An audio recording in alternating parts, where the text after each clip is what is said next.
வணக்கம். வாங்க. இன்னைக்கு ஒரு ஆழமான அலசலுக்குள்ள போகலாம். நம்ம கிட்ட பெய்ட் இஸ்ரேல் இன்டர்நேஷனல் அப்புறம் கத்தி எஃப்ரேம் இவங்களோட சில குறிப்புகள் இருக்கு. ஆமா. இதுல பிரார்த்தனை, மீட்பு, ஆன்மா இதுக்கெல்லாம் நடுவுல இருக்கிற ஒரு ரகசிய தொடர்ப சில சின்னங்கள் மூலமா விளக்க முயற்சி பண்றாங்க. ம்.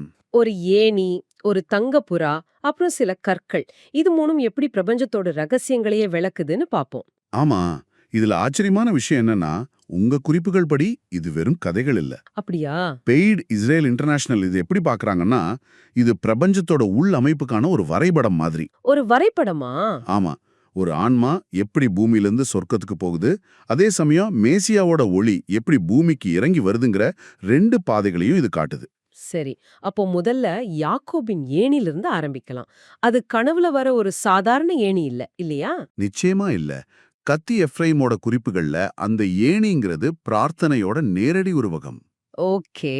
அது பூமியில கால் வச்சு சொர்க்கத்தை தொடுது. ஆனா இன்னும் ஆழமா பார்த்தா அந்த ஏணி தஷாடிக் எனப்படுற ஒரு நீதிமானோட உயிருள்ள ஆன்மாதான். ஒரு நிமிஷம். இங்க கொஞ்சம் நிறுத்துவோம். தஷாடிக்னா அது ஒரு பொருள் இல்ல, ஒரு நபரா? ஆமா, ஒரு நபர். அப்போ அந்த ஏணிங்கிறது மனுஷங்களுக்கும் கடவுளுக்கும் நடுவுல இருக்கிற ஒரு ஆன்மீக பாலம் மாதிரியா? மிகச் சரியா சொன்னீங்க. அந்த பாலம் வழியா தான் எல்லா பிரார்த்தனைகளும் மேல ஏறுது, தெய்வீக ஆசீர்வாதங்கள் எல்லாம் கீழே இறங்கி வருது. அடடா! அதனால தான் அந்த ஏணி கற்களால் ஆனதில்ல, ஆன்மாக்களால் ஆனதுன்னு சொல்றாங்க. ஓகே. அப்போ ஆன்மாக்களோட இந்த பயணம் ஒரு அமைதியான பயணமா இல்லையா? உங்க குறிப்புகள்ல இந்த ஏணி கூடவே ஒரு தங்கப்புறாவும் வருது. ம். வருது. அது ஒரு அலங்கார பொருள் மாதிரி தெரியல. அதோட வேலை என்ன? அடடா, அது ரொம்ப முக்கியமான கேள்வி. அந்த தங்கப்புறா ஷெகினா. ஷெகினா.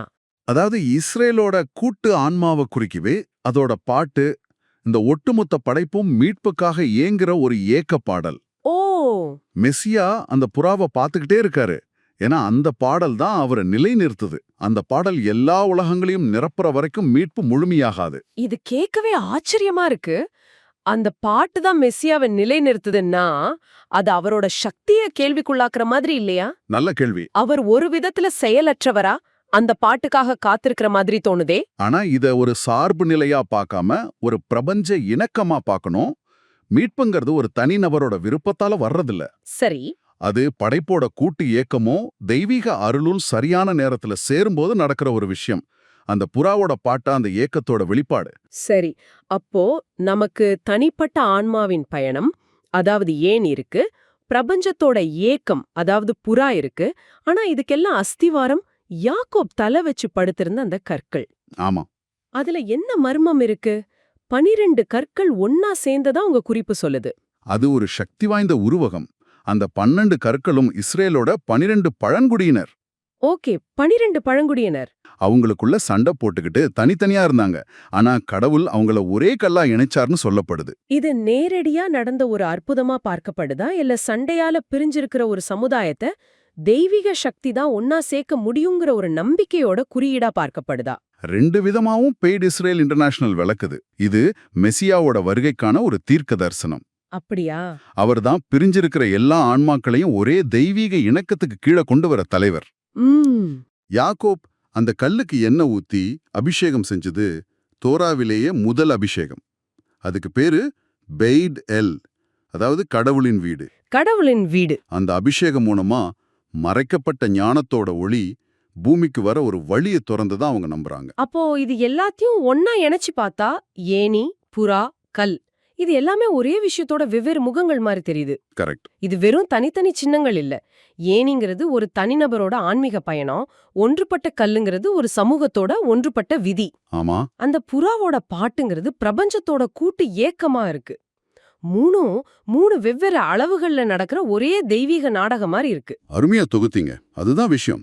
பெய்த் இஸ்ரேல் இன்டர்நேஷனல் பார்வையில அந்த கல், கோயில், மெசியா இந்த 3 ஒரே உண்மையோட வெவ்வேறு வெளிப்பாடுகள். ஓ.